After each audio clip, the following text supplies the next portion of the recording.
Hi friends, అందరికీ నమస్కారం. అంజలి కథలకి స్వాగతం. ఈరోజు చందమామ కథ పేరు నూతిలో డబ్బు. బంగారయ్య పెద్ద వడ్డీ వ్యాపారి. అతడి ఇంట్లో బోలెడు డబ్బు నగలు ఉన్నాయని అంతా చెప్పుకుంటారు. ఇది విన్న ఒక దొంగకు అతడి ఇంటికి కన్నం వేయాలని మనసు పుట్టింది. తన పని సులభం చేసుకునేటందుకు దొంగ సాధువు వేషంలో బంగారయ్య ఇంటికి వెళ్ళాడు.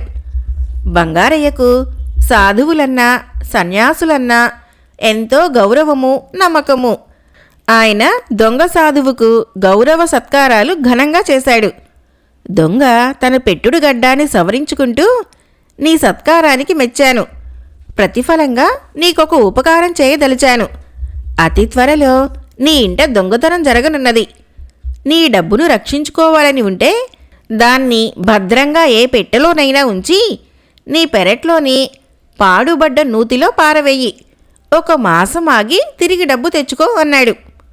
బంగారయ్య సరేనన్నట్టు తల ఊపి సాధువు వెళ్ళాక భార్యతో ఈ విషయం చర్చించాడు. సాధువు చెప్పినట్లే చేయమని ఆమె సలహా ఇచ్చింది. అయితే బంగారయ్య ఇంట్లో ఎవరికీ తెలియని రహస్య ప్రదేశం ఒకటి గోడలో ఉన్నది. అందువల్ల డబ్బు పోతున్నదన్న బెంగ అతడికి లేదు. బంగారయ్య డబ్బును అక్కడ దాచి ఒక ఖాళీ పెట్టెను నూతిలో పారవేసి అందులో డబ్బు పెట్టానని భార్యకు అబద్ధం చెప్పాడు. బంగారయ్య భార్య నోట ఏ రహస్యమూ దాగదు. అతడు డబ్బును నూతిలో దాచుకున్నాడన్న సంగతి మర్నాటికే ఊరంతా పాకిపోయింది. ఆ మరుసటి రోజు రాత్రి దొంగ గోడ దూకి వచ్చి బంగారయ్య పెరట్లో నూతి దగ్గరికి వెళ్ళేసరికి అక్కడ 3 మనుషులు ఘర్షణ పడుతున్నారు. వాళ్ళు 3 దొంగలే. బంగారయ్య తన డబ్బును నూతిలో పడవేశాడని విని ఒకరికి తెలియకుండా ఒకరు వచ్చి అక్కడ కలుసుకొని ఘర్షణ పడుతున్నారు. అసలు బంగారయ్యకు డబ్బు నూతిలో పారవేయమని సలహా ఇచ్చింది నేను అన్నాడు అప్పుడే అక్కడికి వచ్చిన 4వ దొంగ. అతను మిగతా 3కి పోట్లాడుకోవటం వల్ల నష్టపోతామని చెప్పి 4 కలిసి ఏదో ఒక ఒప్పందానికి వద్దామన్నాడు. బాగా ఉన్నవాడు కనుక బంగారయ్య నూతిలో చాలా డబ్బు పడవేసి ఉంటాడు. దాన్ని మనం సమంగా పంచుకుంటే సరిపోతుంది అన్నాడు అందరిలోకి పెద్ద దొంగ. ఇందుకు అందరూ సరేనంటే సరేనన్నారు. దొంగలందరూ వచ్చేటప్పుడు వెంట తాళ్ళు తెచ్చుకున్నారు. ఆ తాళ్లలో ఒకటి నూతి పక్కనే ఉన్న చెట్టుకు కట్టి 2వ కసను నూతిలోకి జార విడిచారు. ఆ తాడు పట్టుకొని ఒక దొంగ నూతిలోకి దిగాడు. నుయ్యి చాలా లోతుగా ఉన్నది. అక్కడ నీళ్లపైన ఒక పెట్టె దొంగ కంటపడింది. వాడు తాడు కొసను దానికి బిగించి మిగతా తాడు పట్టుకొని నూతిలో నుంచి పైకి వచ్చాడు.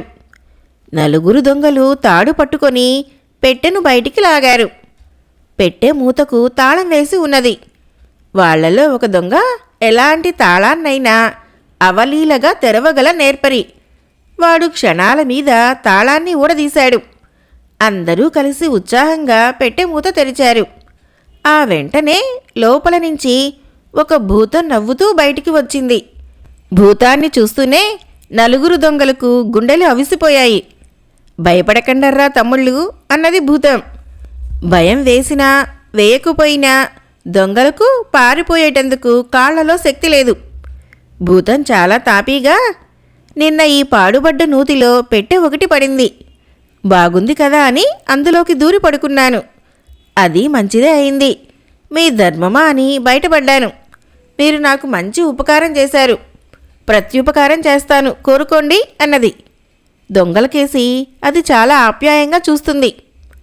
ఆ మాటలతో దొంగల్లో ఒకడికి ధైర్యం వచ్చి వాడు భూతాన్ని, అసలు ఎవరు నువ్వు? ఈ నూతిలో ఎందుకుంటున్నావు?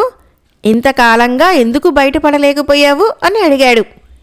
అలా ప్రశ్నించిన దొంగకేసి భూతం నవ్వుతూ చూసి, అదంతా పెద్ద కథ, 4 మాటల్లో చెబుతాను.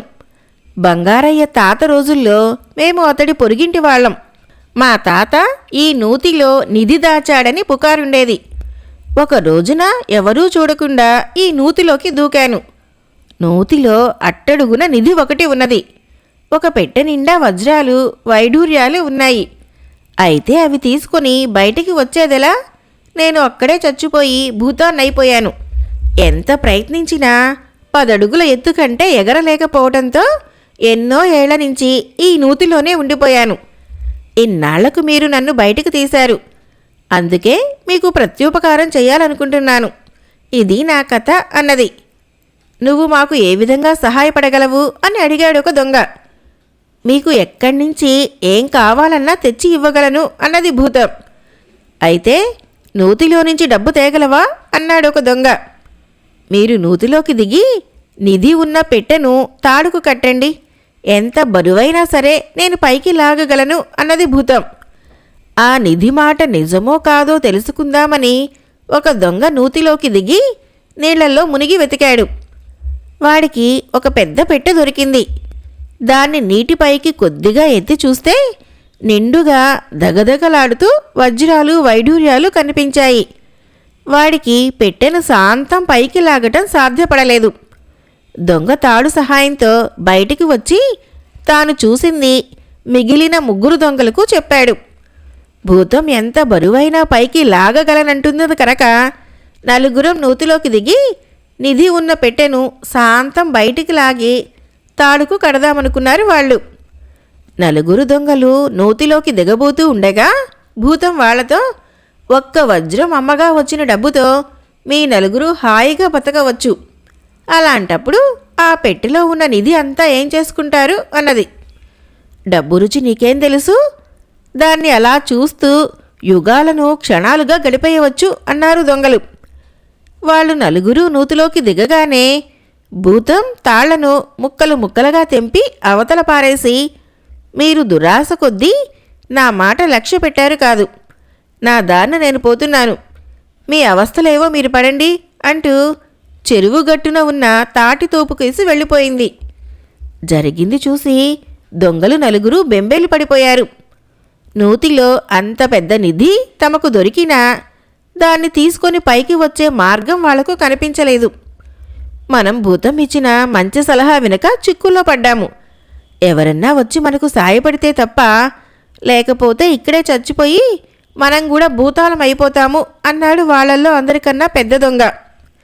ఆ వెంటనే బంగారయ్యకు డబ్బు పాడుబడ్డ నూతిలో పారవేయమని చెప్పిన దొంగ పెద్దగా గొంతెత్తి, రక్షించండి రక్షించండి అంటూ కేకలు పెట్టాడు.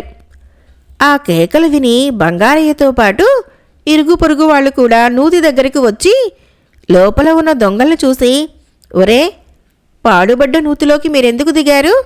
ముందు నిజం చెప్పండి, లేకపోతే మిమ్మల్ని బయటికి లాగం అన్నారు. మరుక్షణం దొంగలు, అయ్యా, ఇక్కడ పెద్ద నిధి ఉన్న పెట్టె ఉన్నది. నూతిలోకి తాళ్లు జార్చారంటే దాన్ని తీసుకుని పైకి వస్తాం అన్నారు. నిధి మాటలు వింటూనే అక్కడ చేరిన వాళ్లలో ఒకడిపోయి గ్రామ పెద్దను తీసుకువచ్చాడు. ఆయన చెప్పగా నూతిలోకి తాళ్లు వేసి దొంగలను పైకి లాగారు. వాళ్ళు వెంట తెచ్చిన పెట్టెలో ఉన్న నిధిని చూసి అందరూ ఆశ్చర్యపోయారు. బంగారయ్య ఆశగా దానికేసి చూస్తూ ఏదో చెప్పబోయేటంతలో గ్రామ పెద్ద, ఈ నిధి గ్రామం ఉమ్మడి సొత్తు.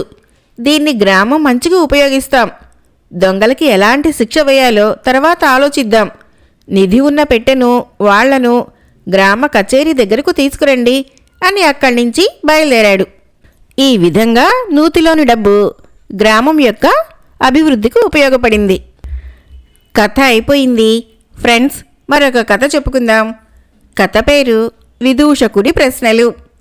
ఉజ్జయిని నగర రాజైన మాధవవర్మ ఆస్థానంలో ప్రసిద్ధులైన చాలామంది పండితులు ఉండేవారు. ఒకనాడు ఆయన సభ తీరి ఉండగా కంచుడక్కా మోగిస్తూ మధ్య వయసు వాడొకడు సభలోకి ప్రవేశించాడు. ఏ ఆహ్వానమూ లేకుండా అలా సభలోకి ప్రవేశించిన అతడికేసి రాజు ఆశ్చర్యంగా చూసేటంతలో, మహారాజా, నా పేరు సోమశేఖరుడు, కళింగరాజ్యం వాణ్ణి. 10 సంవత్సరాలుగా దేశం నలుమూలలా తిరుగుతూ అనేక రాజాస్థానాలలోని పండితులను వాదనలో ఓడించాను. మీ ఆస్థానంలో గొప్ప పండితులైన వారు కొందరున్నారని తెలిసి ఇక్కడికి వచ్చాను అన్నాడు. రాజు మాధవవర్మ సభలోని తన పండితులకేసి ఒకసారి చూసి, సోమశేఖరుణ్ణి, మీరనే వాద ప్రతివాదనలకు నియమాలేమిటి? ఆ సంగతి ముందు చెప్పండి అని అడిగాడు. ఎవరైనా సరే పండిత పామర భేదం లేకుండా నన్ను ఎలాంటి ప్రశ్నలైనా అడగవచ్చు. ఒకవేళ వాటికి నేను సరి అయిన సమాధానాలు ఇవ్వలేకపోతే ఈ కంచుడక్కాను పగలగొట్టి బతికినన్నాళ్ళు వారికి సేవకుడిగా ఉంటాను. అలాగాక ప్రశ్నలు అడిగిన వారు ఓడిపోవటం జరిగితే వాళ్ళు నా పాదాలకు నమస్కరించి నన్ను మహాపండితుడిగా అంగీకరిస్తే చాలు అన్నాడు సోమశేఖరుడు. సభలోని పండితులు ఇందుకు ఒప్పుకున్నారు. తర్వాత సోమశేఖరుణ్ణి పండితులు అనేక శాస్త్ర విషయాలను గురించి ఒక్కొక్కరుగా ప్రశ్నలు అడిగారు. అన్నిటికీ సోమశేఖరుడు సరి అయిన జవాబులిచ్చి వారిని ఓడించాడు. పండితుల ఓటమి చూసి రాజు చాలా కలత చెందాడు. తన ఆస్థానంలోని పండితుల పాండిత్యాన్ని గురించి ఆయనకు ఇంతకాలంగా గొప్ప అభిప్రాయం ఉన్నది. సోమశేఖరుడు విజయసూచికంగా కంచుడక్కా మోగించి, మహారాజా, నా నియమాలేమిటో ముందే చెప్పాను. మీ పండితులందరూ చిత్తుగా ఓడిపోవటం జరిగింది. నేను మరొక రాజాస్థానానికి వెళ్ళి అక్కడ పండితులను ఓడించేందుకు వేగిరపడుతున్నాను అన్నాడు గర్వంగా. సభలోని పండితులు అవమానంతో తలలు వంచుకొని సోమశేఖరుడి పాదాలకు నమస్కరించేటందుకు బయలుదేరుతున్నంతలో రాజుగారి విదూషకుడు ముందుకు వచ్చి, సోమశేఖరుణ్ణి, నేను పండితుణ్ణి కాదు, పామరుణ్ణి. నా ప్రశ్నలకు తమరు జవాబివ్వగలరా అని అడిగాడు. ఆ ప్రశ్నకు సోమశేఖరుడు నవ్వి, నువ్వు పండితుడు కాదనేది నీ వేషధారణే చెబుతున్నది. నేను ముందే మహారాజు గారికి చెప్పా కదా, ఎటువంటి వారడిగినా ఎటువంటి ప్రశ్నలకైనా సరైన జవాబులు ఇవ్వగలుగుతాను అని. అలా కానప్పుడు బతికినంతకాలం వారికి సేవ చేస్తాను అన్నాడు. అయితే నా ప్రశ్న వినండి. ఇద్దరు మూర్ఖులు దారిన పోతూ పక్కన ఉన్న మురుగు కాలువలో పడ్డారు. ఒకడి వంటికి బురద అయింది, మరొకడికి కాలేదు. వాళ్లలో ఎవరు స్నానం చేస్తారు అన్నాడు విదూషకుడు. ఒంటికి బురద అయినవాడే అన్నాడు సోమశేఖరుడు. కాదు, ముందు చెప్పా కదా వాళ్ళు మూర్ఖులని. ఒంటికి బురద అయినవాడు రెండో వాణ్ణి చూసి తనకు బురద కాలేదనుకుంటాడు. బురద కానివాడు ఎదుటివాణ్ణి చూసి తన ఒంటికి బురద అయిందనుకుని పోయి స్నానం చేస్తాడు అన్నాడు విదూషకుడు. ఈ జవాబు యుక్తియుక్తంగా ఉండగలగటంతో సోమశేఖరుడు వెలవెలాపోయాడు. విదూషకుడు ఉత్సాహంగా, మరొక ప్రశ్న వినండి. ఇద్దరు తెలివైన వాళ్ళు దారిన పోతూ పక్కన ఉన్న మురుగు కాలువలో పడ్డారు. ఒకడికి బురద అంటింది, రెండో వాడికి అంటలేదు. వాళ్లలో ఎవరు అంటిన బురద వదిలించుకునేందుకు స్నానం చేస్తారు అన్నాడు. విదూషకుడి మొదటి ప్రశ్న గుర్తుకు తెచ్చుకొని సోమశేఖరుడు వంటికి బురద అంటనివాడు అని జవాబు చెప్పాడు. విదూషకుడు బిగ్గరగా నవ్వి, నేను ముందే చెప్పాను కదా వాళ్ళిద్దరూ తెలివైన వాళ్ళని. ఆ కారణం చేత బురద అంటిన వాడే పోయి స్నానం చేస్తాడు అన్నాడు. సభలోని వాళ్ళందరూ సంతోషంగా చప్పట్లు చరిచారు. తాను మరొకసారి ఓడినట్లు తెలుసుకున్న సోమశేఖరుడు బిక్క చచ్చిపోయి దిక్కులు చూడసాగాడు. విదూషకుడు అతన్ని సమీపించి, దారిన పోయే ఇద్దరు మనుషులు మురుగు కాలువలో పడితే ఒకరికి బురద అంటటం, మరొకరికి అంటకపోవటం ఏమిటి? మహాపండితుణ్ణని కంచుడక్కా మోగించి మరీ చెప్పుకునే మీకు ఈ మాత్రం తెలియదా అన్నాడు. సోమశేఖరుడు ఎంతో వినయంగా తన కంచుడక్కాను విదూషకుడి పాదాల ముందు పెట్టాడు. రాజు మాధవవర్మ అతన్ని మరింతగా అవమానపరచటం మర్యాద కాదని భావించి అతడు సభ వదిలిపోయేందుకు అనుమతి ఇచ్చాడు. కథ అయిపోయింది. ఫ్రెండ్స్, మరొక కథ చెప్పుకుందాం. ఈ అరేబియా కథ పేరు గుడ్డి న్యాయం. బాగ్దాదు నగరంలో ముగ్గురు గుడ్డి బిచ్చగాళ్ళు కలిసి జీవిస్తూ ఉండేవారు. వాళ్ళు రోజల్లా నగరపు వీధులలో తిరిగి ముష్టి ఎత్తి తిండికి ఖర్చు కాగా మిగిలిన సంపాదనను తాముండే ఇంట్లో ఒకచోట భద్రంగా దాచేవారు.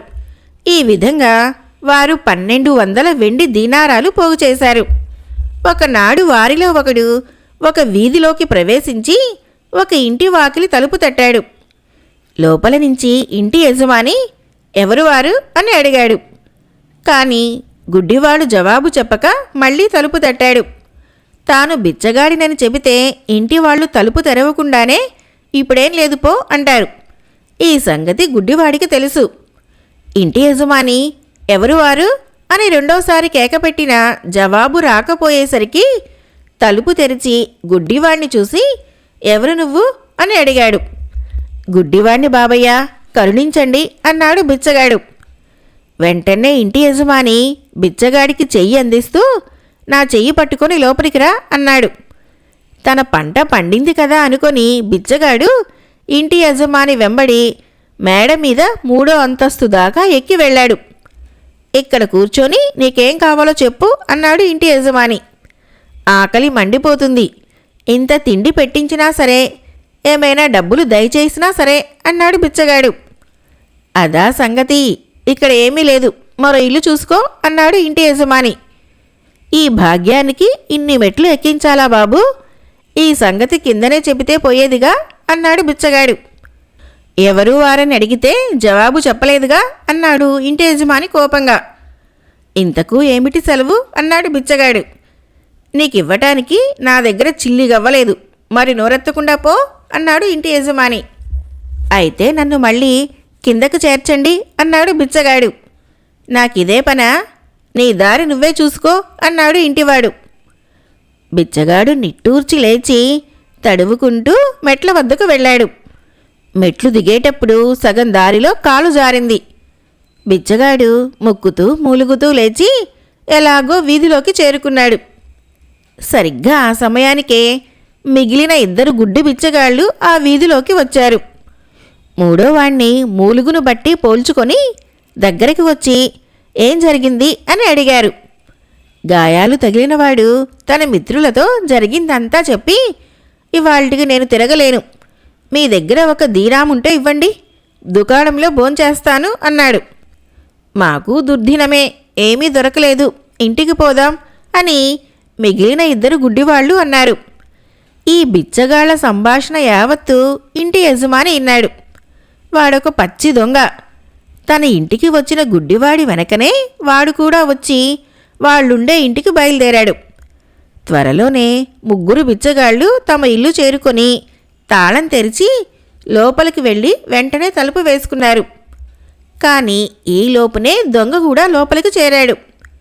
గుడ్డివాళ్లు పెట్టె తెరిచి తమ సొత్తంతా లెక్క పెట్టుకున్నారు. 1200 వెండి దీరాములున్నాయి.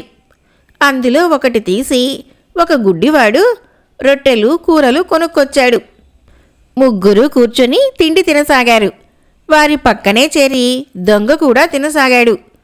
4 నములుతున్న చప్పుడు వినిపిస్తున్నది. 4వ వాడెవడు దొంగ అన్నాడు ఒక గుడ్డివాడు. మరుక్షణం వాళ్ళు దొంగ దొంగ అని కేకలు పెట్టసాగారు.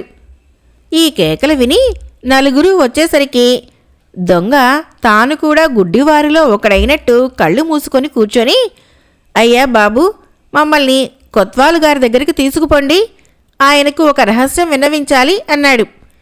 వెంటనే అక్కడకు చేరిన జనం 4 గుడ్డివాళ్లను కొత్వాలు వద్దకు పట్టుకుపోయారు.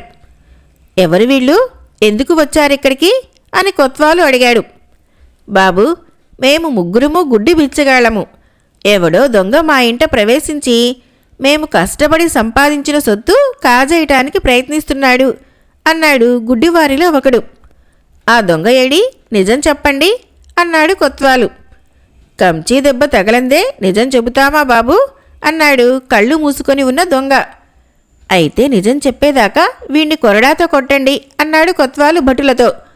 2 దెబ్బలు పడ్డాయో లేదో దొంగ కళ్ళు తెరిచి క్షమించాలి బాబు, నిజం చెప్పేస్తాను, నన్ను వదిలేయండి, మేము 4 గుడ్డివాళ్లలే నటిస్తూ నగరంలో ముష్టెత్తి 1200 వెండి దీరాములు సంపాదించుకున్నాము. నిజం చెప్పాను గనక నా వంతు నాకిప్పించండి. గట్టిగా 4 తగిలించారంటే వాళ్ళు కూడా నిజం ఒప్పుకుంటారు అన్నాడు.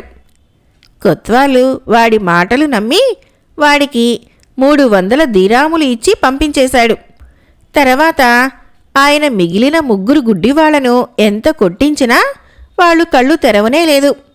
చివరకు స్పృహ తప్పి పడిపోయినాక కొత్వాలు వాళ్లను చూసి వీళ్ళు నిజమైన అంధులుగా గుర్తించి వాళ్ళు ఎంతో కాలంగా కూడబుట్టిన సొమ్మును వాళ్ళకే ఇచ్చివేసి వాళ్ళకి మంచి వైద్య సహాయం కూడా చేశాడు.